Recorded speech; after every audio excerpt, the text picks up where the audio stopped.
ကျွန်တော်တို့အသားရည်လှပကြောင်ပြောတဲ့အခါမှာ collagen ဆိုတဲ့စကားလုံးကိုလူတွေနည်းနည်းလေးနားကျင်နေလို့ကျွန်တော်ထင်တယ်ဒီ collagen ကဘာလဲဘယ်ကရလဲကျွန်တော်တို့ခန္ဓာကိုယ်အတွက်ဘယ်လိုအရေးကြီးလဲဆိုတာကိုဒီနေ့ဒီဗီဒီယိုမှာအသေးစိတ်ရှင်းပြပေးသွားပေးမှာဖြစ်ပါတယ်ဒါအပြင်ဒီဗီဒီယိုမှာကျွန်တော်တို့ဘယ် treatment အနေနဲ့မျက်နှာအသားရည်အောက်က collagen ကိုပိုပြီးထွက်လာအောင်ပြုလုပ်လို့ရလဲဆိုတာလေးပါရှင်းပြပေးသွားမှာဖြစ်ပါတယ်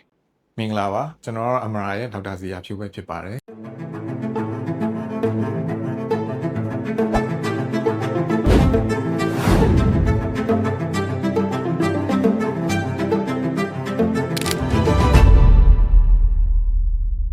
အဲ့တော့ကျွန်တော် collagen ဆိုတာကဘာလဲ collagen ဆိုတာကတော့ amino acid 3မျိုးနဲ့ဖွဲ့စည်းထားတဲ့ကျွန်တော်တို့ရဲ့ခန္ဓာကိုယ်ထဲမှာရှိတဲ့ protein တစ်မျိုးဖြစ်တယ်သူကတော့ကျွန်တော်တို့မျက်နှာအသားရည်နဲ့ကျွန်တော်တို့ရဲ့ joint တွေမှာရှိတဲ့ cartilage တွေကျန်းမာတွန်းဆန်းအောင်အဓိကလှုပ်ဆောင်ပေးတဲ့ protein ဖြစ်ပါတယ်ဒီ collagen ကိုကျွန်တော်တို့ခန္ဓာကိုယ်ကနေပြီးတော့အဓိကထုတ်လုပ်နိုင်အောင်ကျွန်တော်တို့ကကုန်ချမ်းအနေနဲ့ protein ပြည့်ဝအောင်စားဖို့လိုအပ်တယ်ဒီ protein ကိုကျွန်တော်တို့က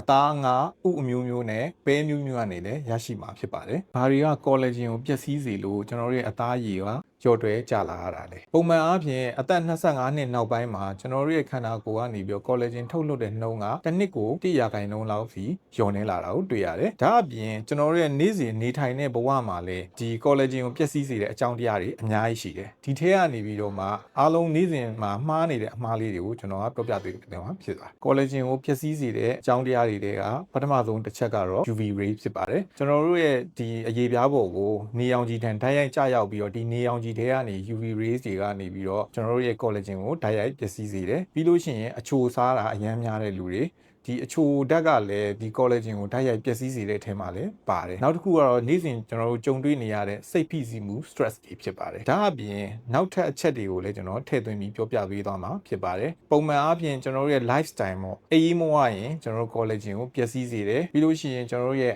အရက်စိလိတ်ຢာတွေကလည်း collagen ကိုပျက်စီးစေတဲ့ထဲမှာလည်းပါတယ်ပြီးရင်ရေဝဝလင်းလင်းမတောက်တဲ့အချက်တွေကလည်း collagen ကိုပျက်စီးစေပါတယ်ကျွန်တော်တို့ collagen supplement တောက်တာရောတကယ် effective ဖြစ်ရလား collagen supplement ကိုတောက်လိုက်တဲ့အခါမှာကျွန်တော်တို့ရဲ့ခန္ဓာကိုယ်ထဲမှာခုနပြောတဲ့ amino acid 3မျိုးကိုပြန်လဲဖြိုခွဲရပြီးတော့ကျွန်တော်တို့ရဲ့ဒီလူသား collagen ဖြစ်အောင်ပြန်လဲတိဆောက်ပြီးတော့လိုအပ်တဲ့နေရာတွေကိုပို့ဆောင်ပေးရပါတယ်ကျွန်တော်တို့တောက်တဲ့ collagen supplement အမောင့်ကလည်းအရင်နဲတာဖြစ်တဲ့အတွက်ကျွန်တော်အနေနဲ့ကတော့တနေ့တာလိုအပ်တဲ့အသားဓာတ်ပေါ့နော် protein ဓာတ်ကိုပို့ပြီးတော့လုံလုံလောက်လောက်ရရှိအောင်စားတောက်ဖို့အတွက်ပို့ပြီးတော့အကြံပေးခြင်းတယ်ပေါင်ချိန်120ရှိတဲ့လူတစ်ယောက်က protein 120 gram လောက်စားတောက်ဖို့လိုအပ်ပါတယ်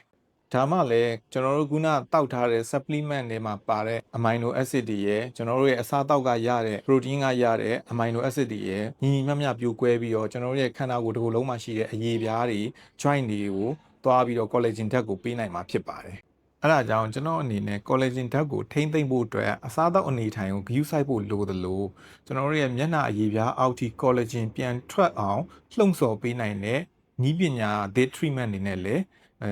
ကုသဖို့အတွက်အကြံပေးခြင်းပါတယ်ကျွန်တော်တို့အမရာမှာဆိုရင်တော့ high end laser technology နဲ့ collagen လှုံ့ဆော်ပေးပြီးတော့အရေးအကြောင်းတွေကင်းရှင်းပြီးတော့အရေးပြားတင်းရင်းစီမှာ delay lift treatment ရယ်ပြီးလို့ရှိရင် smart layer အထိကို collagen လှုံ့ဆော်အားပေးနိုင်တဲ့ Lithera 2နဲ့ Sigma Lit treatment တွေလည်းရှိပါတယ်ဒါကြောင့်မို့လို့ကိုယ့်ရဲ့အသားရည်အမြဲတမ်းနှုတ်ပြတင်းရင်းဖို့အတွက်အတွင်းပိုင်းက collagen ဓာတ်ကိုဘယ်လိုပြုပြင်ထိမ့်သိမ်းပြီးတော့နေရမလဲဆိုတာကိုအားလုံးသိရှိပြီလို့ထင်ပါတယ်ဒီမျက်နှာအရေပြားတင်းရင်းတဲ့ treatment တွေနဲ့ပတ်သက်ပြီးအသေးစိတ်သိချင်တယ်ဆိုရင်တော့အလှတရားရဲ့ဒုက္ခဘုံအမရာမှာလာပြီးတော့ကျွန်တော်တို့နဲ့တိုင်ပင်ဆွေးနွေးဖို့ဖိတ်ခေါ်အပ်ပါတယ်